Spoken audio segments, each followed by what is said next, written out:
Hello, my name is Ibi. In this video, I will be discussing mind control. But before I do that, let me show you my background. I was raised in an orthodox, conservative, religious, Semitic home. Believe, believe, believe. I had many unanswered questions when I was a young boy. For example, why are some people born blind, deaf, crippled? Some people are wealthy, some people are poor. Some people are dark-skinned, some people are light-skinned. Russians, Chinese, Germans. Why do we differ? Why do we disagree? Why do we fight amongst each other? Unfortunately, I could not get the answers from my parents, my teachers, my society. So when I was a young guy, in my 20s, I've decided to study and research. But all the while as a young guy, as a teenager, I've always slanted towards the unseen or to the hidden. So hence my quest. I started my research in the Middle East, understanding Semitic religions, understanding ancient religions, and understanding Eastern religions. So after many years of study and practice of mind control, using traditional, ancient knowledge and wisdom, whether you call it yoga, whether you call it mindfulness, whether you call it meditation, does not matter. The name is the same. Focus, concentrate, and pay attention to higher things, to deeper things, to positive things, in a nutshell. The human mind is likened to a monkey. It is restless, instinctive, aimless, cunning. It can destroy, it can uplift. Our minds are controlled by our thoughts. Our thoughts control our speech, our behaviour, our character. Our minds are flooded with negative thoughts. We are constantly being fed by the media, by social media, by television, by print media, by what we see, by what we hear. But also, we are fed by people around us. We are fed by what we hear and what we see. But how do we improve the mind? How do we improve my memory? How do I improve my character, my behavior? How do I overcome fear? How do I overcome stress and anxiety, hatred, jealousy, gossiping?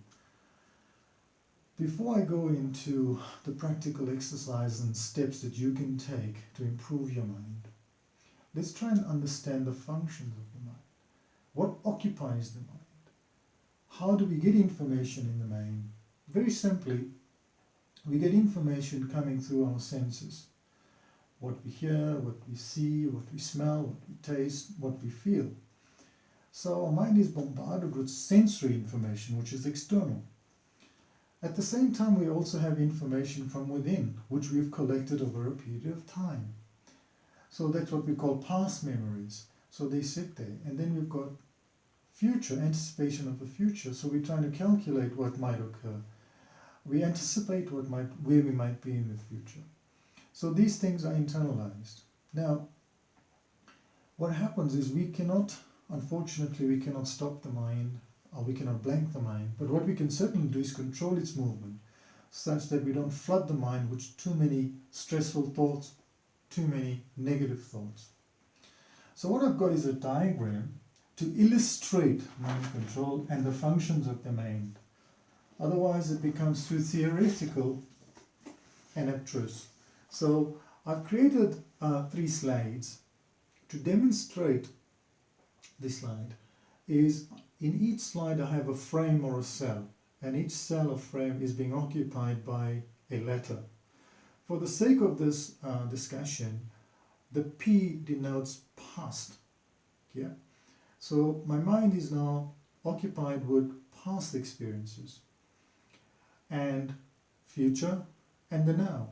Now, I'm talking to you. You are paying attention to what I'm saying to you. So that's the now, that's the neutral. So our mind constantly works in this fashion. So for the average person, going into the past, looking into the future, thinking negative thoughts for now, thinking about the past, negative past, thinking about the positive past. So the average person is flooded with thoughts. Okay? So as a person gets into religious discipline and start thinking about higher things, you'll find that his mind gets occupied with religious matters. So his mind improves a little bit more, but there's still negativity, there's still distraction. But as a person goes even deeper and makes more progress, an advanced individual, you'll find that his mind is occupied with deeper things, higher things, and is his object of focus. Now, so the mind is now constantly being filled.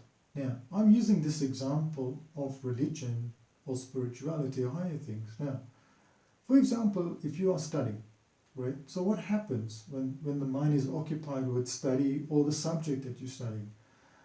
So for that period of time, your mind is occupied with the subject matter. So there's very little distraction. But let's, for argument's sake, say you are studying and the phone goes off. You're being distracted, so there's a distraction. So no matter what level you are, there is going to be distraction. So whether you're studying, whether you're praying, whether you're meditating or mindfulness. Now, for the sake of discussion, so the mind works like this, is that we are looking into the past, we're looking into the future, we are constantly brooding about negative things. So the objective of mindfulness is then to preoccupy the mind with deeper things, with higher things, and things that are going to matter, things that are going to make a difference in our lives. So each thought pattern that we have controls our lifestyle, controls our behavior, controls our mannerisms. It's because it's inside our minds. So over a period of time, as you make more and more progress, you'll find that the mind becomes more focused on the object of attention. So what we want to do with mind control is to improve, is to purify, is to create positivity in our life, to remove what I call fear, anger, stress, hatred, and so on. So basically, there's the mind. It's a continuous stream of thoughts, basically past, future, and the now. But what do we think of? For example, if I look at the past, we're looking at names of people. We store names of people, places, and things. But we also store information that have been negative. For example, I saw something that was criminally based or negative based. So we store that information. And sometimes we play it back. So when someone harms you verbally, makes fun of you, abuses you, so that information gets stored. And you play it over and over in your head. You come back because you want some retribution. You need closure.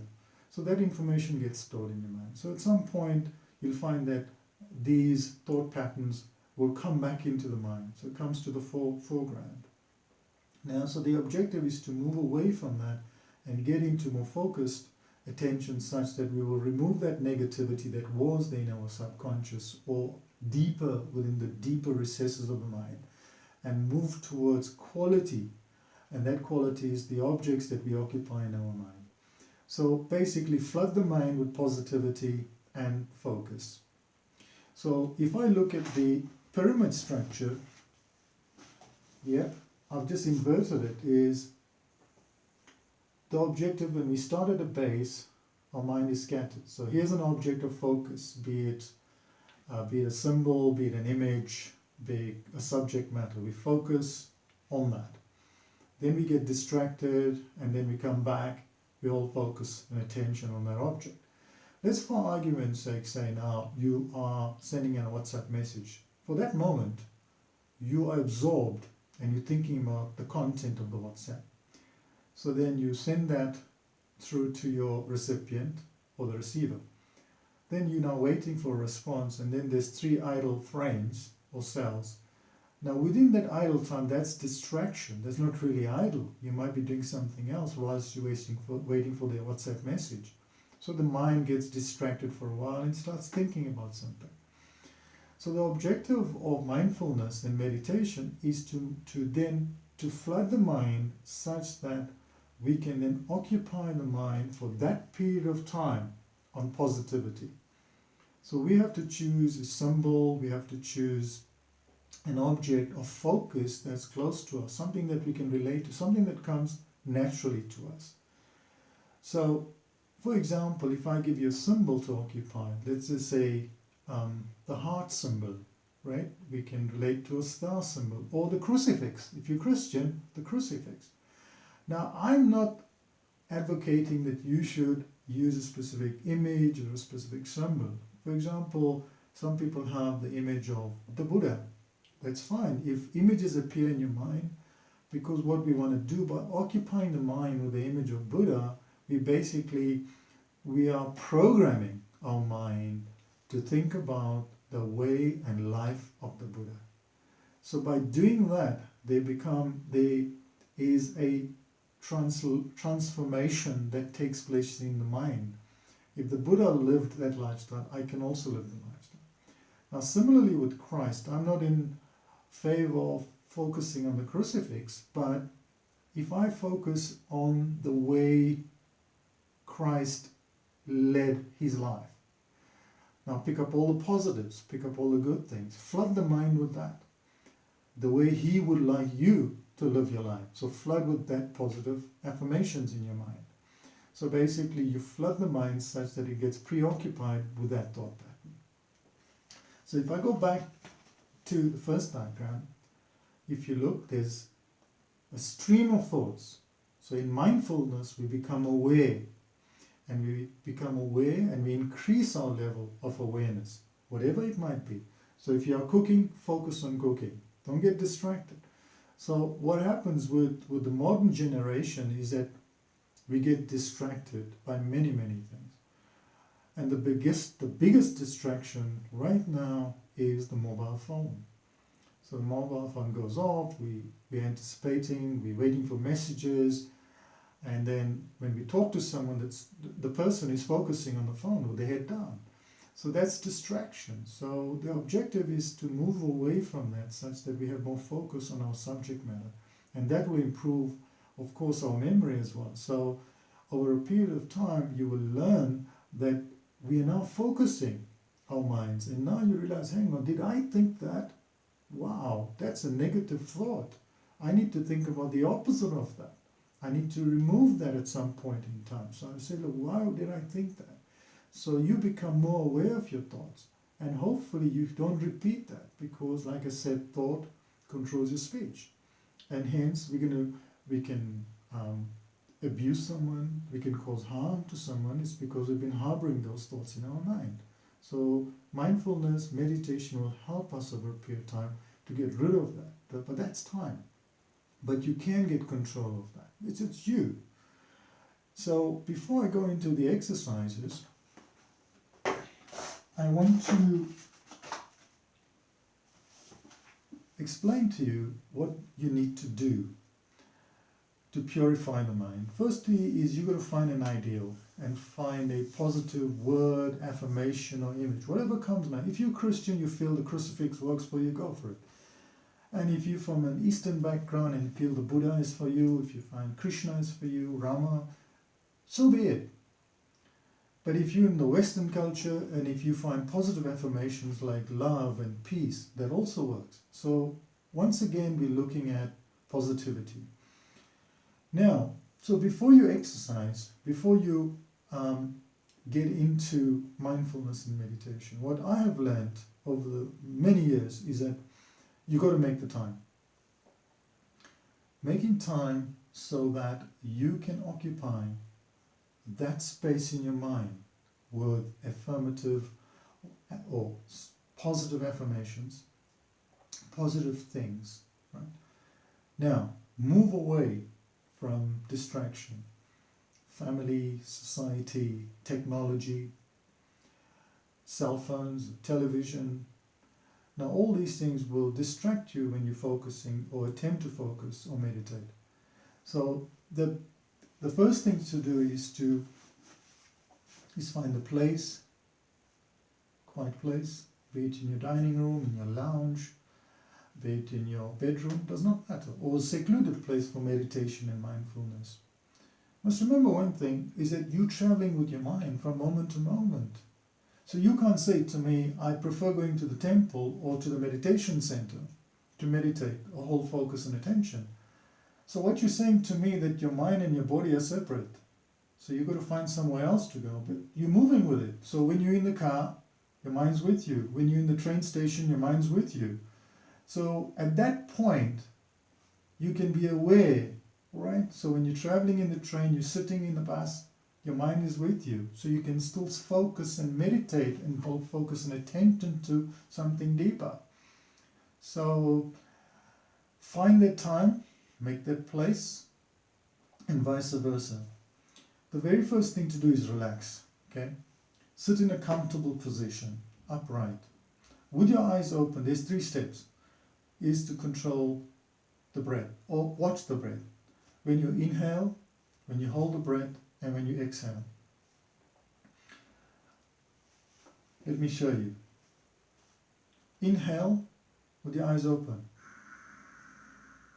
Hold the breath for as long as you can, and release that breath through exhaling through your mouth. So one is the inhale, hold it, feel how relaxing that is. Okay, all that negative energy must be released through your breath. Now, so that's the first cycle. Now what you can do is, you can close the eyes and perform the same cycle. Inhale with your eyes closed. Hold. Release. Now, you can also do the same cycle with the breath through your nostrils. Breath, out breath, or exhale through your nostrils. So, we inhale, we hold, and we exhale. Now, what we want to do is add quality to our breath, because our mind's going to wander. Once we master this breathing technique, now we're going to wander again. We're going to get distracted. So to avoid distraction is we can attach a word to our inhale. For example, when we inhale, I'm going to use the word home. Repeat, home. So I'm going to use the word home when I inhale. Hold, release. Now when you hold, you can echo that word home in your head. Home. I can hear it, yeah, echoing in my head. So when you breathe out, echo the word home. So with your eyes closed, through your nostrils, breathe in, breathe out through your nostrils using home. So that becomes a word, but that word resonates. So that word is quite powerful in itself. Now, you can then also use an image. So you can focus on the Buddha, you can focus on the Christ, or an image that's close to you, or a figurehead. For example, people that have passed on and have been looked up and highly respected individuals in society, you can look up to them. Your deity in the East, they have deities that they look up to. So you've got to find those symbols that are positive and they can bring that positivity within yourself and in your life. So, if I have to summarize then, you choose the time, the place, the affirmation, whether it's a symbol, whether it's an image, whether it's a word, whether it's a mantra, or some scripture, some biblical scripture, or from any source. Find that it's positive and it's uplifting and it's elevating. So the most important thing is that once you finish meditation, it's not locked away. What you have to do with all that positivity is reflect that in your daily life. So when you finish, from moment to moment, whether it's within family circles, whether it's at the workplace, wherever you are, you must reflect it. So what you do in your inner life has to be externalized, meaning that what you are internally will be reflected externally. So that comes growth, and that what we refer to as spiritual and evolution of the individual. So, in a nutshell, there are no favorites. There is no hard and fast rule.